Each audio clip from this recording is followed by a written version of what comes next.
video and a question that's been asked to me. But before I get to that question, once again, as always on these videos, no photo, no real name. You don't get to post no trolls. And if you got things to say that you think are important, make sure you have them backed up by research. Don't want your opinion unless you're an expert in the field, which means credentials. So all of that is preface because this is a higher level than the normal dilettante YouTube guru language scammers.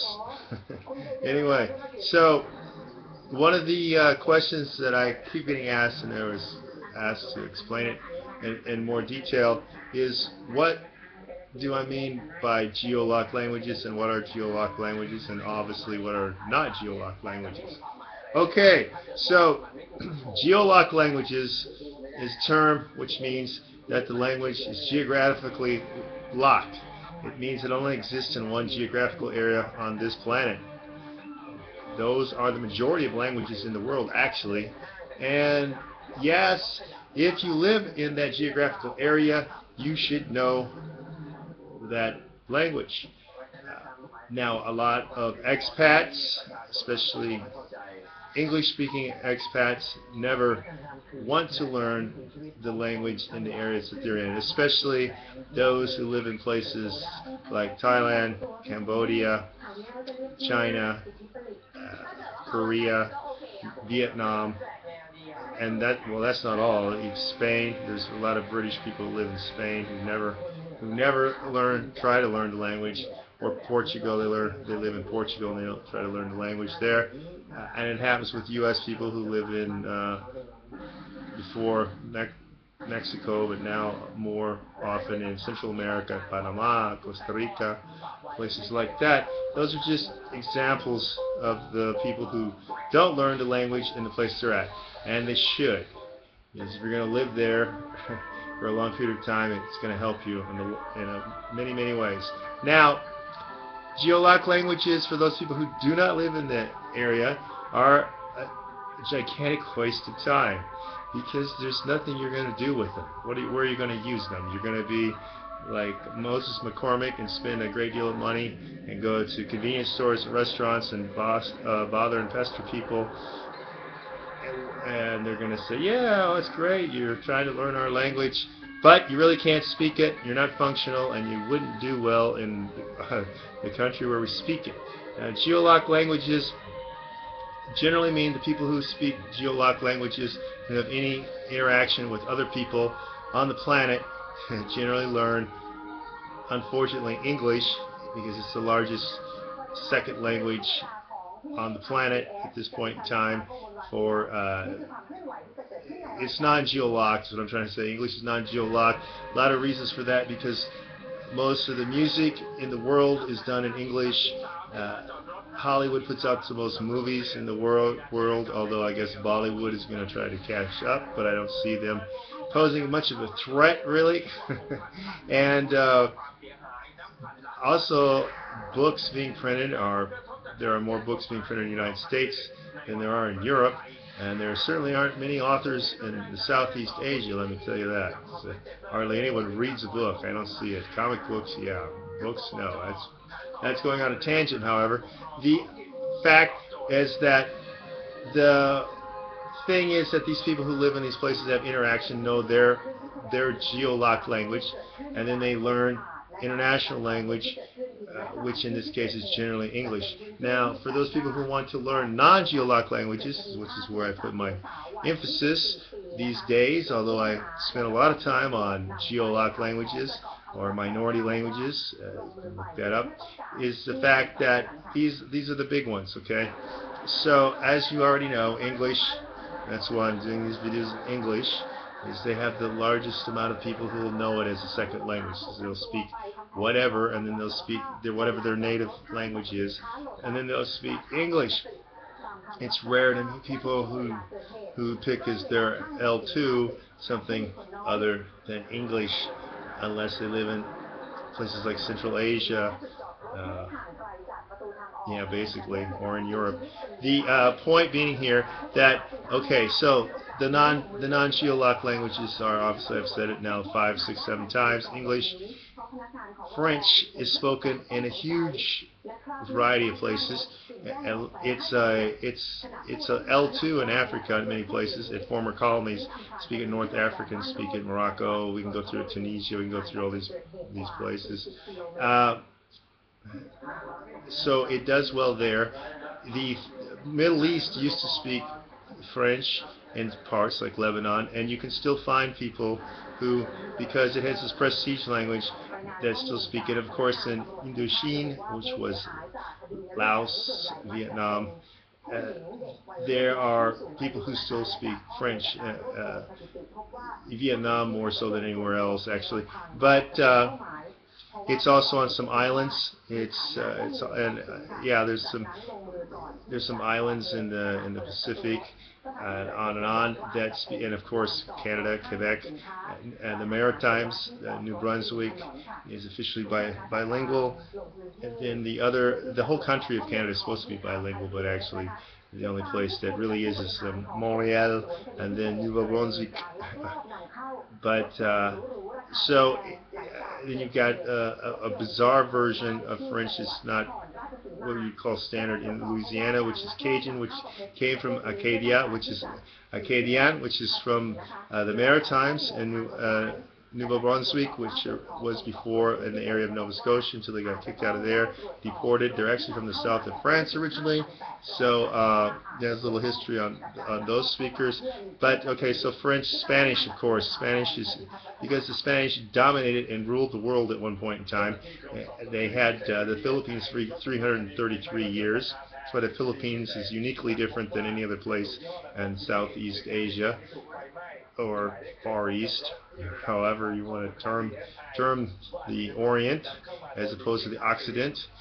And almost all of South America, you know that, other than Brazil. In Europe, it's not that large of a language, although that's where it came from. And in Spain, obviously, you better speak Spanish. You're not going to get by on English.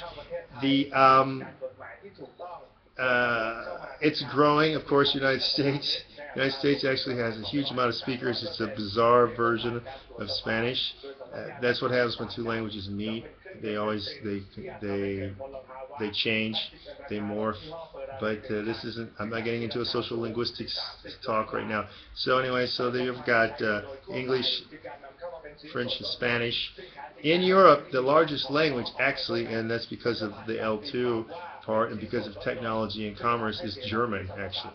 So German, West Germans speak English. The Eastern Germans, what was former East Germany, don't all speak English at all. And the Central Asian and East European countries used, because they had Russian quite a bit, but they also had Germans. And German is easier than Russian as an L2.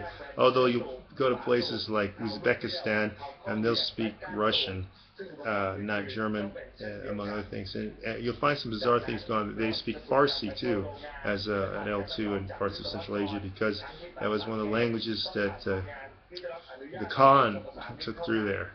Anyway, so enough of the history on those different things. So, and then of course Mandarin, because Mandarin, there are many different versions of Chinese. Mandarin is an L2 really for most people other than Beijing, and it is Chinese don't really, there's a debate because they're not really dialects. They all share the same characters, and people learn what the characters mean, which takes a great length of time. But the spoken version is not mutually intelligible. They can't understand each other. Cantonese don't understand. They don't understand Mandarin speakers, and they have to learn it. And so you have that going on. But just from sheer numbers, it's the largest language in the world by far. But as an L2. But anyway, as Mandarin, as the business explodes, watch for it to grow, and it will grow. Another language which is big, but once again it's got the same problem as the Chinese definition, and that's Arabic, because there are many different versions of Arabic, and the only thing that they have in common is modern standard Arabic, which is what newspapers and things are written in, Newscasters speak in it, but most people do not use it. And if you speak Berber, you can't understand Egyptians, and there's all the different versions. So which ones do you learn? Plus, in most places, if you're gonna live somewhere else in the world, not in the Middle East, basically, and learn Arabic, who are you going to speak with? And if you're there, you're not going to be able to speak to women. So you've already cut out because of the cultural taboos and restrictions. So it's a pretty bizarre language. You have to learn to speak the men only, which is, do you want to invest all the time in Arabic to do that? I don't know.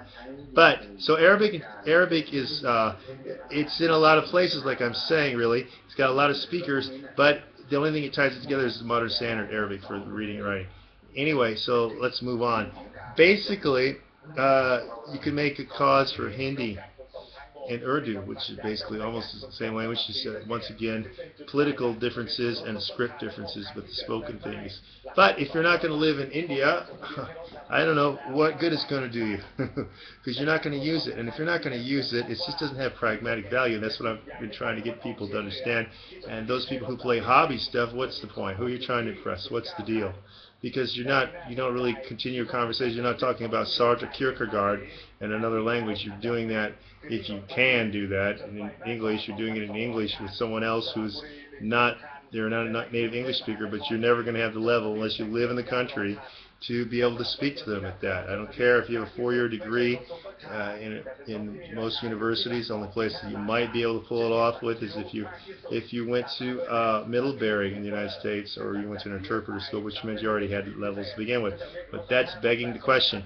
So basically, what I'm telling people is, if you live in a place outside your L1, and you're going to stay there for 5 years or more, or less, you don't have to be 5 years, but I'm saying that as a benchmark, then you better learn that language, which probably is geolocked, because most languages are geolocked. Now, if you're learning languages and you're staying, let's say, because most people seemingly are U.S. people, and what should they be doing? Well, obviously they should be learning Spanish. You shouldn't do anything until you learn Spanish. Then you can move on from there. Then you can do something else, okay? Don't try to go for Cherokee if you don't speak Spanish in the United States. Or Apache. Navajo, I think, is actually the largest language, which is bizarre.